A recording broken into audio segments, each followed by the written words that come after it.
Hello dear students, welcome back to my channel physics SPC. Electromagnetic induction का एक question. A metallic cube of side 15 centimetre moving along y axis at uniform velocity 2 metre per second in a region of uniform magnetic field 0.5 tesla directed along z axis. In equilibrium, the potential difference between the phases of higher and lower potential developed because the motion of through the field will be millivolt में पूछ रहा है।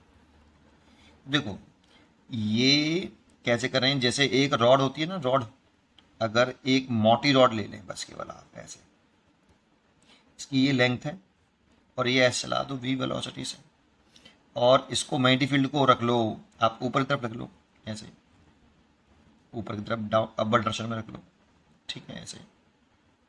तो देखो ये magnetic field line को काटते हुए चल रही है, रॉड रॉड के ये जो रॉड है वो मैग्नेटिक फील्ड लाइन को इंटरसेक्ट करते हुए चल रही है, और तीनों म्यूचुअली परपेंडिकुलर हैं, वेलोसिटी, लेंथ और मैग्नेटिक फील्ड।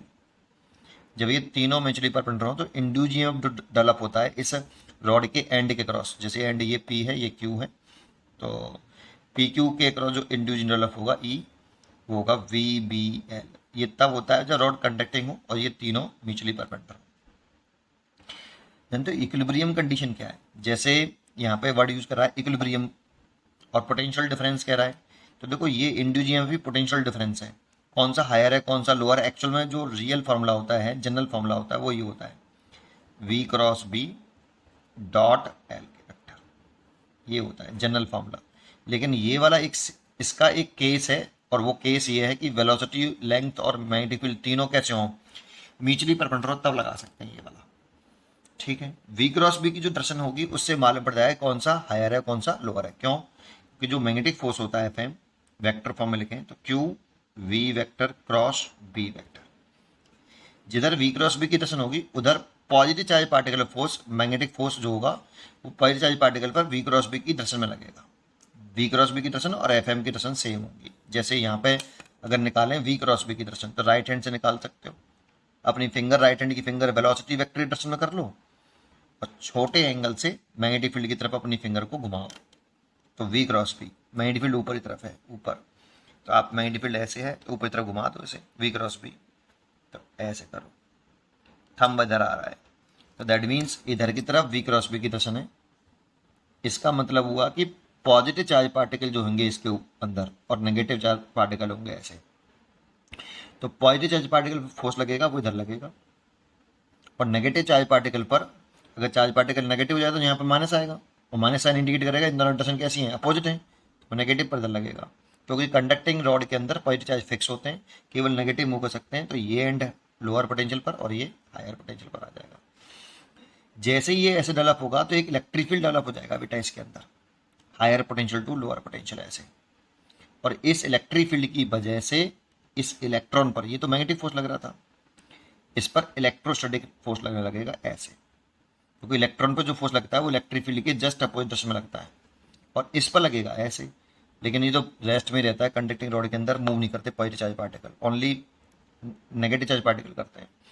तो इन इक्विलिब्रियम कंडीशन में, इन इक्विलिब्रियम कंडीशन, इक्विलिब्रियम का मतलब देखो इस इलेक्ट्रॉन पर दो फोर्स लग रहे हैं, मैग्नेटिक फोर्स और इलेक्ट्रोस्टैटिक फोर्स।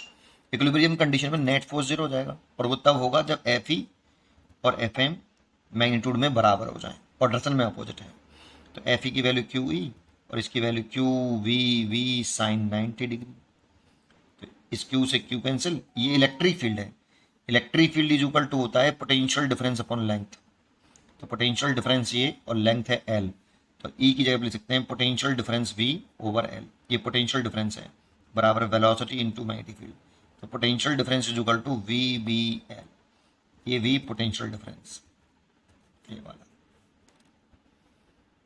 ऐसे, तो ये पोटेंशियल डिफरेंस क्रिएट हो गया बेटा आपका। तो ये पोटेंशियल डिफरेंस इक्विलिब्रियम कंडीशन में आया है बेटा, और ये तब आया जब तीनों म्यूचुअली परपेंडिकुलर हैं। बस यही कंसेप्ट है इसमें। इसमें आप ऐसे समझो, देखो ये, इसको एक मोटी रॉड मान लो, ये जो दिख रही है ना ये वाली चीज, वो ये हो गई ये, और ये जो लंबाई है वो ये हो गई, और चल ऐसे रहा है, और मैग्नेटिक फील्ड ऊपर ही है इसमें भी था, मैग्नेटिक फील्ड जेड एक्सेस में ना, तो जेड एक्सेस तो ऐसे होगी बेटा ऊपर की तरफ, ऐसे बना ऐसे देते हैं, ऐसे होती है ना जेड एक्सेस, तो वेलोसिटी क्रॉस मैग्नेटिक फील्ड करें तो ऐसे, तो ये वाला एंड पॉजिटिव आएगा, ये वाला, और ये वाला आएगा नेगेटिव। आप मोटी रॉड मान लो इसको कि ये मोटी रॉड है भाई, इसकी ये थिकनेस है, साबित नहीं।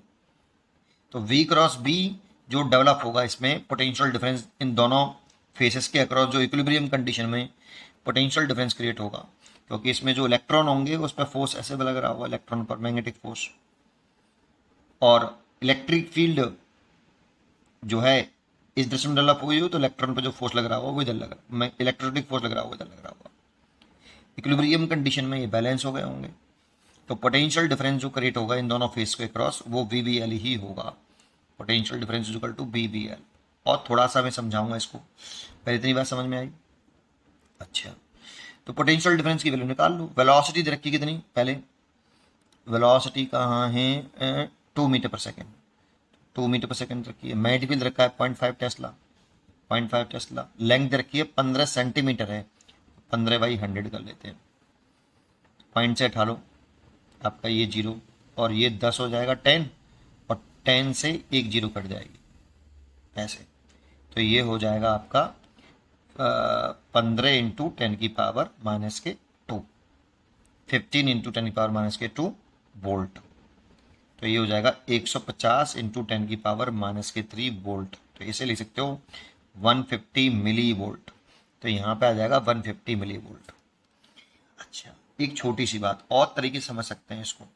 एक तरीका ये समझ सकते हैं कि आपको पता हो कि ये जैसे ये एक सब केस है कि वेलोसिटी, लेंथ और मैग्नेटिक फील्ड तीनों म्यूचुअली परपेंडिकुलर, तो ये होता है, ये जनरल केस है बेटा, स्टैंडर्ड, ये सब में लग जाता है, इसी से ये आया है।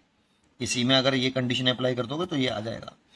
लेकिन एक कंडीशन होती है अगर वेलोसिटी और मैग्नेटिक फील्ड में से, मैग्नेटिक फील्ड और लेंथ में से, वेलोसिटी और लेंथ में से, तीनों में से कोई भी एक पैरेलल हुआ तो इंड्यूस ईएमएफ 0 होता है। अब सोचो, इसमें कोई इंड्यूस डेवलप नहीं होगा, दैट मीन्स इन दोनों के अक्रॉस पोटेंशियल डिफरेंस सेम होगा, ये पोटेंशियल डिफरेंस सेम होगा। तो ये पूरा इक्वी पोटेंशियल सरफेस है बेटा, ये वाला, ये वाला लोअर पोटेंशियल है, लेकिन इसका हर एक का पोटेंशियल सेम है, ऐसे इसका हर एक का पोटेंशियल सेम है, तो ये हायर पोटेंशियल है। ऐसे इक्वी पोटेंशियल, दो इक्वी पोटेंशियल सरफेसेस बन गए, क्योंकि यहाँ का और यहाँ का पोटेंशियल डिफरेंस 0 आ रहा है, क्योंकि यहाँ पे जो लेंथ है वो वेलोसिटी के पैरेलल है। ऐसे ही इन दोनों का भी 0 आएगा, क्योंकि ये मैग्नेटिक फील्ड पैरेलल है। इसका 0, इसका 0, इसका 0, इसका 0, इसका 0, इसका 0। इन दोनों का पोटेंशियल सेम, इन दोनों का पोटेंशियल सेम, इन दोनों का पोटेंशियल सेम, इन दोनों का पोटेंशियल सेम, ऐसे। तो ये पूरा इक्वी पोटेंशियल सरफेस पर आ जाएगा, ये भी इक्वी पोटेंशियल सरफेस पे आ जाएगा। केवल ये जो रॉड दिख रही है, ये रॉड जो है लेंथ, वेलोसिटी और मैग्नेटिक फील्ड तीनों म्यूचुअली परपेंडिकुलर हैं, तो इसके across potential difference VBL, VBL, VBL और VBL, और तीनों ये चारों रॉड पैरेलल कॉम्बिनेशन में लगी हुई हैं और ईएमएफ सेम है, तो टोटल ईएमएफ VBL ही आएगा, टोटल ईएमएफ VBL ही आएगा। इसीलिए आपने ऐसे लिखा है, या मोटी रॉड मान लो सीधा सा और काम खत्म, और सीधा कर लो 150 मिली वोल्ट आ जाएगा। उम्मीद करता हूँ कि आपको ये जरूर समझ में आया होगा। पढ़ते रहिए और खुश रहिए।